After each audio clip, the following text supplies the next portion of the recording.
Frank Moses, a retired CIA operative, lives a lonely and repetitive life in a quiet suburban neighborhood. He tears up his pension checks just to have a reason to call Sarah Ross, a government caseworker he has a crush on. Their phone conversations reveal a gentle, humorous bond. Frank is hiding a past filled with danger, but now he's just a man trying to enjoy retirement. Meanwhile, we get brief glimpses of his former life, flashbacks to covert missions and tense standoffs. A mysterious hit squad descends on Frank's house in the dead of night.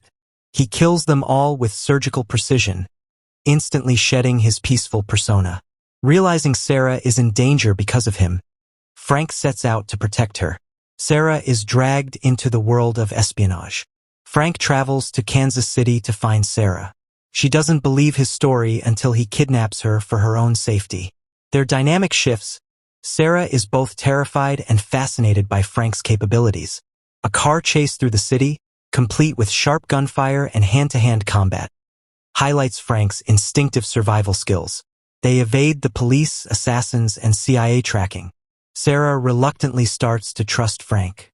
We are introduced to William Cooper, a CIA agent assigned to kill Frank. Cooper is relentless, highly trained, and has no clue why Frank is a target. Reuniting with old friends. Frank reconnects with Joe Matheson, an old friend and ex-operative, living in a retirement home. Despite being terminally ill, Joe's mind is still razor-sharp. Together they recall past missions, suspecting a conspiracy. Sarah starts asking questions, her curiosity turning into admiration for Frank and his team. They uncover clues pointing to a hit list of agents tied to a secret mission in Guatemala.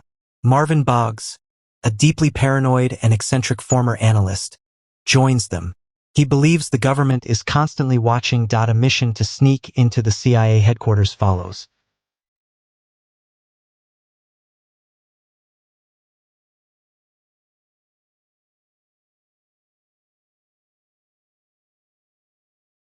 The stolen file reveals names connected to a 1981 operation in Guatemala involving the assassination of a village and a cover-up involving a now presidential candidate. Frank, Joe, Marvin, and Sarah piece together that all surviving agents from the mission are being eliminated. They meet with Gabriel Singer, a journalist investigating the same case. He's assassinated moments later. Tensions rise. Someone very powerful wants the truth buried. The team realizes they must expose the secret to protect themselves. William Cooper questions his orders and begins digging into why Frank is on the hit list. Victoria joins the fight.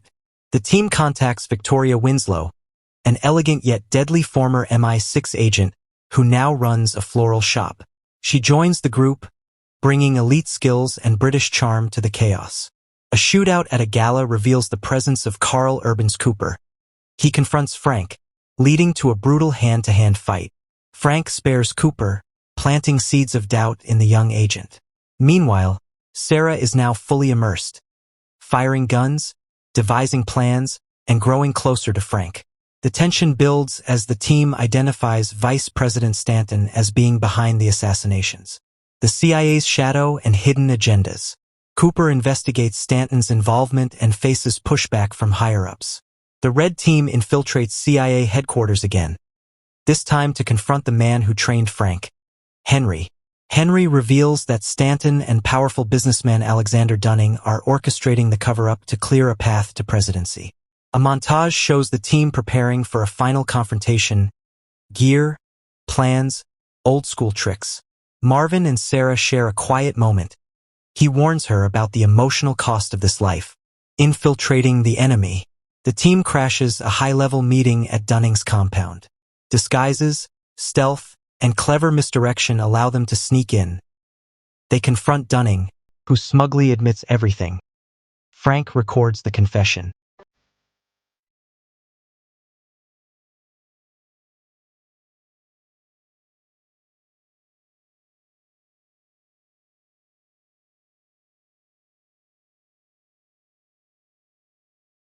Suddenly, Cooper's team arrives. A massive gunfight ensues. Joe sacrifices himself to allow the team to escape. His death is emotional, giving the mission deeper urgency. Sarah comforts Frank as he grieves. His cold assassin exterior begins to crack. The Red Team leaks Dunning's confession to the press, but Dunning moves faster, spinning the media with lies. Cooper, now fully aware of the truth, joins Frank's team secretly. Victoria hacks CIA surveillance to track Stanton's location. A final plan is formed: capture Stanton and expose him live during a press briefing. Marvin reveals one last ace: a fake assassination to smoke Stanton out in a climactic ambush at the press gala. Red members, dressed in tuxedos, blend into the crowd. Explosives, gadgets, sniper setups, and hand-to-hand combat unravel in layers. Frank confronts Stanton on stage, broadcasting his crimes live. The world sees the truth. Cooper arrives with backup and takes Stanton into custody. Dunning tries to escape but is killed by Victoria. Marvin plants evidence to make it look like a terrorist attack by Stanton's people. CIA washes their hands. The dust settles. Frank and Sarah are now in a relationship. She's adapted well to the spy life. Marvin disappears into the jungle for another project. Victoria returns to her flower shop, quietly running MI6 side ops. Cooper is promoted and works to clean up corruption in the CIA. Frank and Sarah get one final call: a mission in Moldova. Sarah's eyes light up as she grabs a gun. The team walks into the sunset, retired but not rusty. A final narration by Frank. We were red, retired, extremely dangerous, and just getting started.